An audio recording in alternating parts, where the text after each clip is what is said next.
Hello guys, welcome to my channel Bithika Som kitchen. आज के तुम्हारे बानिए देखाबो उच्छे रेजाला। चलो तुम्हारे देखो उच्छे रेजाला करते कि उपकार निয়েছি।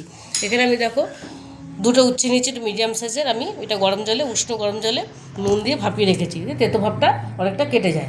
এখানে নিয়েছি আমি 3টে কাঁচা লঙ্কা, ফোড়নের জন্য নিয়েছি তেজপাতা, একটা শুকনো লঙ্কা, টক দই, এখানে আছে ধনে গুঁড়ো, জিরে গুঁড়ো, শুকনো লঙ্কা গুঁড়ো, অল্প হলুদ গুঁড়ো, গরম মশলা গুঁড়ো আর সামান্য চিনি। এখানে আছে সাদা তিল, কাজু, কিশমিশ আর পোস্ত।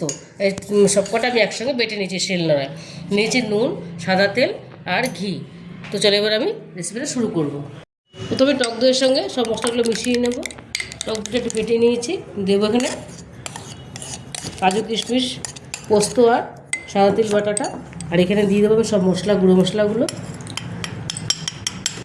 এটা মিশিয়ে নেবো ভালো করে। উচ্ছেটা ভাজার জন্য দেখো আমি এখানে একটা কড়াই বসিয়ে দিয়েছি গ্যাসে। কড়াইটা আমার গরম হয়ে গেছে, এর মধ্যে সাদা তেল দিয়ে দেবো। আমি পরিমাণ মতো তেল দিয়ে দিলাম। এবার আমি উচ্ছেগুলো দিয়ে দেবো। উচ্ছেগুলো আমি হালকা ভেজে নেব। দিয়ে দেবো অল্প নুন,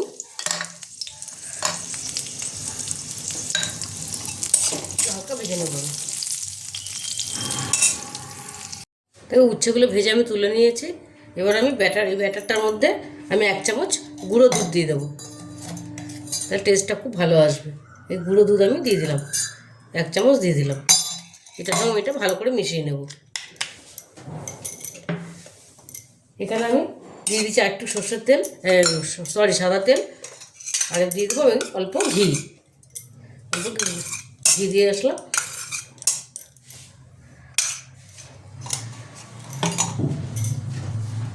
দিয়ে দেবো তেজপাতা আর শুকনো লঙ্কা। শুকনো লঙ্কা একটু ফাটিয়ে দিলাম।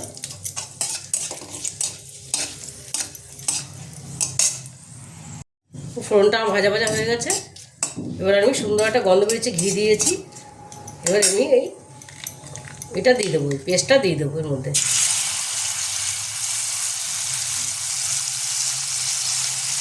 পাত্রে একটু ধুয়ে জল দিয়ে দেবো। জল দিয়ে দিলাম। দিয়ে দেবো পরিমাণ, আমার যেহেতু লবণ দেওয়া আছে অল্প করেই দেবো, লাগলে আমি পরে আবার দেবো। এই মশলাটা আমি ভালো করে কষিয়ে নেব। ভালো করে নাড়তে থাকবো, না এটা লেগে যাবে নিচে। এই রেজালাটা ভীষণই ভালো লাগে খেতে। তোমরা যারা উচ্ছে পছন্দ করো এই পদটা করলে দারুণ লাগে। এটা আমি ভালো করে কষিয়ে নেবো। দেখো মশলাটা আমার কষানো হয়ে তেল ছেড়ে দিয়েছে। কাঁচা লঙ্কাগুলো আমি দিয়ে দিলাম।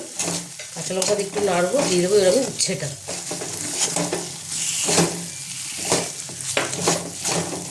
সুন্দর একটা কালার চলে এসছে। এবার এর মধ্যে আমি অল্প একটু জল দিয়ে দেবো, সামান্য, বেশি দেবো না, সামান্য জল দেবো।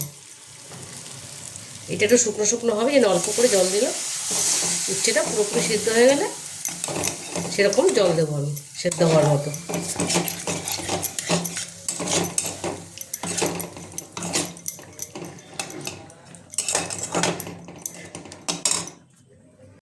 দেখো উচ্ছের রেজালাটা আমার রেডি হয়ে গেছে। উচ্ছেটা সুন্দর সেদ্ধ হয়ে গেছে, দেখো কি সুন্দর। এবার এটা আমি নামিয়ে নেব। দেখো উচ্ছের রেজালাটা আমি প্লেটিং করে নিয়েছি। তোমরা অবশ্যই বাড়িতে ট্রাই করবে, এটা ভীষণই ভালো হয় খেতে। আর যদি রেসিপিটা তোমাদের ভালো লেগে থাকে তাহলে আমাকে লাইক, শেয়ার আর সাবস্ক্রাইব করতে ভুলবে না। আজকের মতো এইটুকুই, টাটা।